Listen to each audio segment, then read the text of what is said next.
Assalamualaikum warahmatullahi wabarakatuh. Kali ini saya akan membahas cara membaca PAK dengan tuntas dan mudah dipahami. Jangan sampai kita sebagai PNS atau ASN tidak paham apa itu PAK dan isi detail tentang PAK yang kita miliki. Oke, langsung ya kita ke pembahasan. Sebelum kita mengajukan pangkat atau pembuatan penilaian angka kredit ya atau PAK, kita harus mengajukan berkas dulu, dimana itu namanya adalah DUPAK, yaitu daftar usulan penilaian angka kredit ya. Di situ ada tanggal, nama, NIP, pangkat golongan, bahkan di situ ada masa penilaian ya, masa penilaian dan semester yang diajukan. Di DUPAK sendiri itu mencakup beberapa berkas. Yang pertama itu PAK lama. PAK lama ini bagi yang sudah memiliki PAK sebelumnya ya.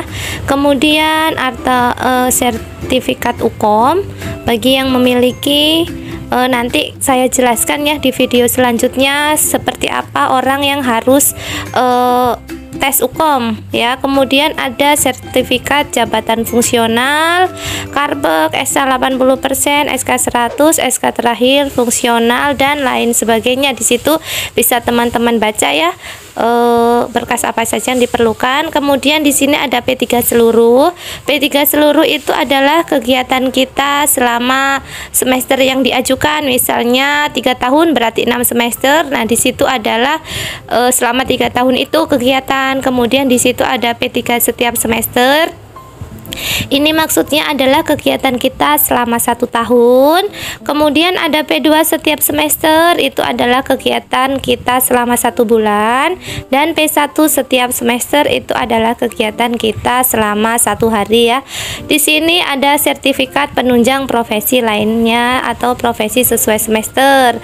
Setelah berkas sampai di SDMK dan diverifikasi oleh staf SDMK, apabila sudah ACC oleh verifikasi, langsung kita naikkan lagi ke kasih ya, kepala seksi SDMK. Kemudian lalu setelah di ACC oleh kasih SDMK, lanjut ya kita naikkan lagi ke kepala bidang SDK.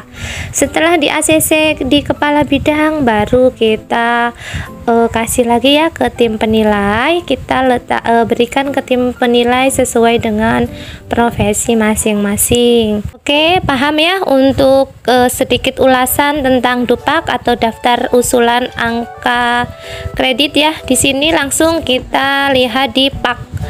PAK itu penetapan angka kredit ya sesuai jabatan fungsional masing-masing. Di sini saya memberikan contoh untuk pembuatan PAK bagi bidan. Ya, di sini ada masa penilaian. Masa penilaian itu kita lihat di PAK sebelumnya atau PAK terakhir ya. Di situ ada Juli 2000. Ini bukan Juli 2012 ya, tapi Juli 2019 ya. Kita ganti 19. Kenapa Juli 2019? Karena di PAK terakhirnya itu sampai Juni 2019. Maka langsung ya kita Juli 2019. Lalu sekarang ini yang diajukan, misalnya mengajukan memasukkan DUPAK itu pada bulan Juni. Jadi kita tulis Juni 2022 ya. Itu masa penilaian. Lalu di dalam PAK itu ada nama ya. Saya misalkan di sini namanya Wanti dengan pendidikan terakhir itu D4 ya, SST. Setelah menulis nama dan titel, langsung ya ditulis NIP-nya. Ya, ini NIP-nya Mbak Wanti. Kemudian nomor seri kartu pegawai atau Karpek ya, di situ kita tulis. Setelah Karpek, di situ kita tulis pangkat dan golongan ruang ya. Di situ ada 3B, yaitu penata tingkat 1 3B. Lalu di situ ada terhitung mulai tanggal atau TMT. Ini dilihat dari SK ya, SK terakhir yang 100% itu TMT-nya berapa. Lalu tempat dan tanggal lahir ditulis, jenis kelamin ya, jenis kelamin. Kemudian pendidikan terakhir ya, di 4 kebidanan dan jabatan fungsional bidan pertama. Kenapa bidan pertama? Karena ini Mbak Wanti adalah golongan 3B ya. 3B ini merupakan ahli ya, ahli pertama, karena pendidikannya adalah di 4 dan sudah memiliki sertifikat Japfung. Jadi bisa dikatakan sebagai bidan ahli ya, bidan ahli pertama karena golongannya masih 3B. 3A dan 3B itu dikatakan sebagai bidan ahli pertama ya. Kemudian kita lihat adalah pendidikan. Di sini kenapa 100? Karena si Mbak Wanti ini pendidikannya sudah di 4. Ya, di 4 yang sudah mempunyai sertifikat Japfung ya. Jadi di sini bisa dilihat dari titelnya ya, SST, dan sudah memiliki sertifikat Japfung, jadi bisa ditulis 100. Lalu latihan pendidikan ditulis 1,3 ya. Ini saya sengaja ya supaya teman-teman paham, maka di sini saya menuliskan hasilnya tidak sesuai dengan pangkat golongan ya. Harusnya ini si Mbak Wanti ini memiliki nilai di atas 150 namun di bawah 200. Jadi nanti saya coret ya, ini nilainya bisa teman-teman lihat ya. Saya coret ini nilainya, maksud saya adalah biar teman-teman semua paham ya. Oke, ini sudah saya perbaiki ya nilainya untuk Mbak Wanti sesuai dengan golongan 3B. Di sini saya tulis adalah nilai pendidikan STTPL-nya itu segitu ya. Jadi jumlah paklamanya Mbak Wanti dengan golongan 3B itu adalah 170,753 ya. Jadi nilai akhirnya itu adalah 170, sekian ya. Ini teman-teman, biar teman-teman paham, karena untuk golongan 3A itu nilainya 100, 3B 150, dan 3C adalah 200. Jadi bisa ya teman-teman semua mendapatkan nilai di atas 150 tergantung tim penilai ya. Kemudian di sini ada nilai baru ya untuk PAK. Ini semuanya itu yang memberikan adalah tim penilai ya, bukan kami staf SDMK. Kami staf SDMK itu hanya memverifikasi berkas awal serta membuat PAK ya. Nah, lanjut kita jelaskan ini untuk nilai PAK golongan 3C karena yang diajukan adalah 3C ya.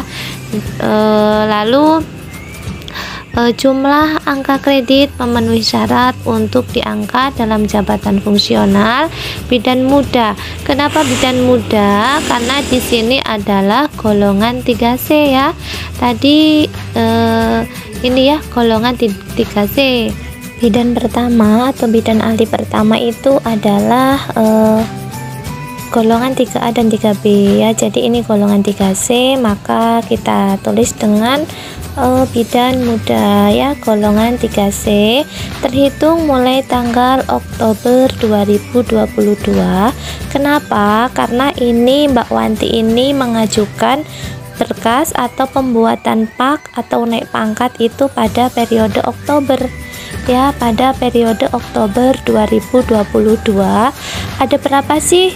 Ada berapa periode sih kenaikan pangkat itu? Ada 2 periode ya teman-teman. Yang pertama itu untuk periode April ya. Periode April itu bisa dimulai pemasukan berkas itu ke ruang SDM itu dari bulan Desember. Jadi teman-teman bisa memasukkan berkas mulai dari bulan Desember. Kemudian kalau untuk Oktober, periode Oktober itu bisa dimulai dari bulan Juni ya, bulan sekarang. Jadi untuk sekarang sudah banyak berkas ya yang masuk di ruang SDM untuk teman-teman PNS yang mau mengajukan naik pangkat. Begitu ya. Biasanya mengajukan naik pangkat itu untuk tenaga kesehatan sendiri itu sudah bisa 5 semester ya, 5 semester itu sudah bisa mengajukan naik pangkat, dan apabila nilainya itu sudah mencukupi. Paham ya teman-teman penjelasan yang saya berikan ya untuk proses pembuatan PAK dan pembacaan PAK secara detail. Oke, kalau yang belum paham bisa komen di kolom komentar. Sekian ya dari saya, semoga bermanfaat. Wassalamualaikum warahmatullahi wabarakatuh.